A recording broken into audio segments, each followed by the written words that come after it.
Fillon mis en examen, et alors comment la droite cherche minimiser.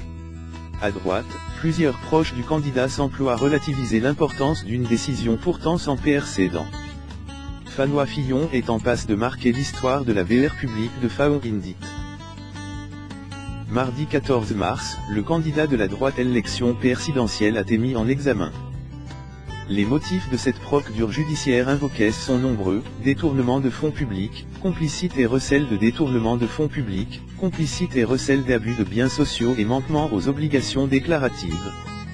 Rappelons que jusqu'à sa condamnation définitive éventuelle, François Fillon est sous innocent.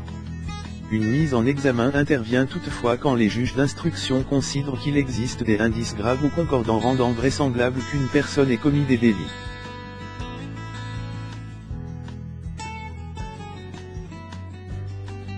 Malgré le caractère de plus en plus indie que prend chaque jour la campagne de François Fillon, dans son entourage, on efforce depuis mardi de minimiser l'importance et l'apport de cette mise en examen. Et de stonner d'une telle procédure judiciaire, une quarantaine de jours du premier tour de la présidentielle. C'est la fin d'une PE de Damoclès qui était sur notre tête. Il n'y a rien de nouveau. C'est en air soum ce qu'ont martèle les membres de l'équipe de François Fillon à PRS l'annonce de la mise en examen, l'instar de Bruno Retailleau, coordinateur de la campagne de l'ancien Premier ministre, et fidèle parmi les fidèles. Cette procédure ne doit pas masquer les enjeux décisifs de l'élection présidentielle, le chômage de masse, la dette, la sécurité, a-t-il aussi été cherche l'UD. On attendait, donc cela ne change pas fondamentalement la campagne de François Fillon, a défendu de la même manière Damien Ebert, un des porte-parole du candidat. Avant d'ajouter, pour nous, le vrai rendez-vous, c'est le 20 mars pour le débat TLV. Sur BFM TV, le député LR a jusqu'à présenter cette mise en examen comme une bonne nouvelle pour son champion. C'est la fin d'une PE de Damoclès qui était sur notre tête, a-t-il lancé, comme si cela marquait la fin de l'affaire et de la procédure judiciaire.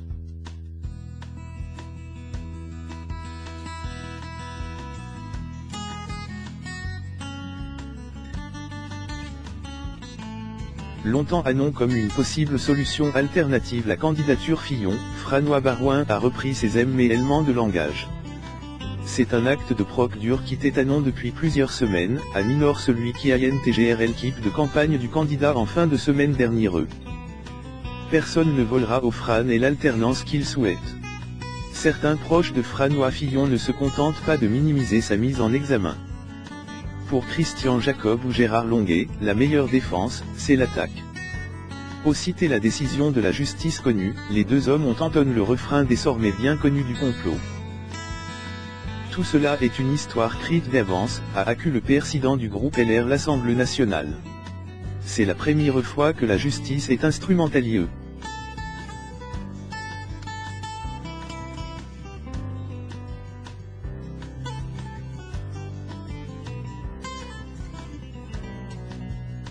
Par ceux qui la dirigent, a rencheri le sénateur de la Meuse, étonnant de la rapidité de la procédure.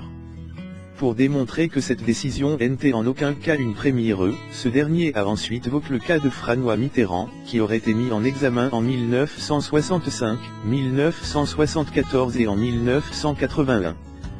Gérard Longuet fait ici allusion à l'inculpation du socialiste pour outrage magistrat, dans l'affaire du faux attentat de l'Observatoire, 1959, une affaire qui l'avait considérablement affaibli. La charge qui pesait sur le socialiste est toutefois bien différente de celle qui pèsant sur François Fillon. Le socialiste fut par ailleurs amnistié en 1966.